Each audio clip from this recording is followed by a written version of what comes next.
Assalamualaikum warahmatullahi wabarakatuh. Perkenalkan, nama saya Nur Khalis. Saya peserta Latsar CPNS Kementerian Kesehatan di Satuan Kerja Poltekkes Kemenkes Riau. Golongan 3, gelombang ke-1, angkatan ke-1, dan kelompok ke-1 Bapelkes Batam. Pada hari yang ketiga di agenda 3, kami mendapatkan pembelajaran secara sinkronus dan secara asinkronus. Pembelajaran sinkronus dilakukan selama 3 jam pelajaran, sedangkan pembelajaran asinkronus dilakukan selama 4 jam pelajaran. Selama pembelajaran sinkronus dengan tutor kami, Ibu Risa, kami mendapatkan banyak masukan terkait dengan tugas-tugas yang sudah diberikan kepada kami, baik tugas secara kelompok maupun tugas secara individu. Terkait dengan tugas kelompok, yaitu analisis kasus, kami menggunakan video terkait dengan kecurangan penerimaan CPNS pada tahun 2021. Terkait dengan tugas tersebut, kami ditugaskan untuk menentukan hal-hal yang baik dan hal-hal yang buruk dari video yang telah kami gunakan sebagai kasus yang berkaitan dengan mata pelatihan agenda 3, yaitu SMART ASN dan manajemen ASN. Dari video tersebut, kami juga menjabarkan terkait dengan hal-hal yang baik yang perlu dipertahankan dan hal-hal yang buruk yang perlu ditinggalkan.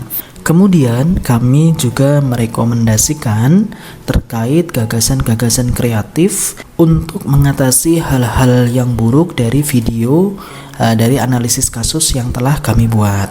Dari tugas tersebut, Bu Risa memberikan banyak pemahaman kepada kami terkait video yang sudah kami gunakan sebagai sumber referensi dengan mata pelatihan di agenda 3, yaitu SMART ASN dan manajemen ASN.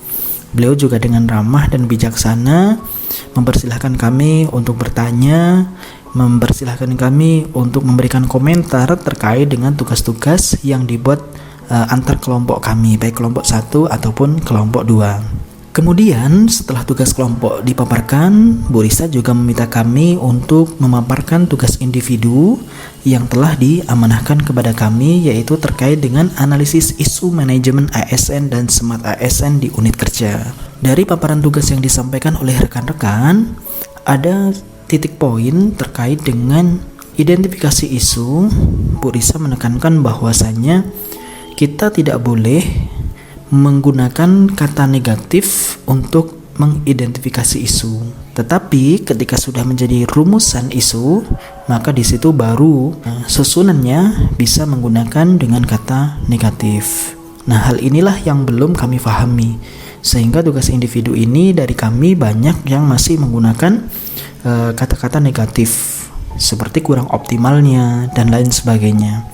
Selain itu, Bu Risa juga memaparkan materi terkait dengan teknik analisis isu untuk membekali kami, mempertajam pemahaman kami agar nanti di agenda 4 kami tidak mengalami kesulitan. Bahkan dengan bijaknya beliau menginstruksikan kepada kami untuk membuat grup WhatsApp sebagai media bimbingan ketika nanti akan membuat rancangan aktualisasi.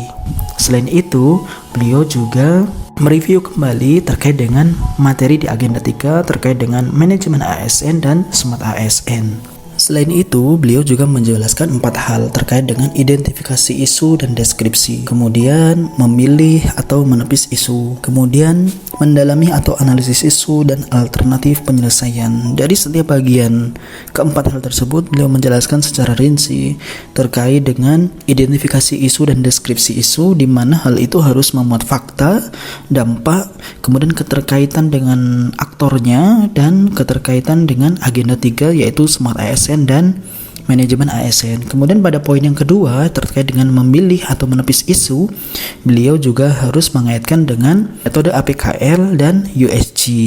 Kemudian yang ketiga terkait dengan mendalami atau analisis isu, beliau juga menjelaskan terkait dengan bisa menggunakan dengan mind mapping atau fishbone. Selain itu, terkait dengan poin yang keempat terkait dengan alternatif penyelesaian, beliau juga menekankan minimal ada 4 tahapan yang harus dilakukan oleh para peserta Latsar nantinya. Terima kasih. Wassalamualaikum warahmatullahi wabarakatuh.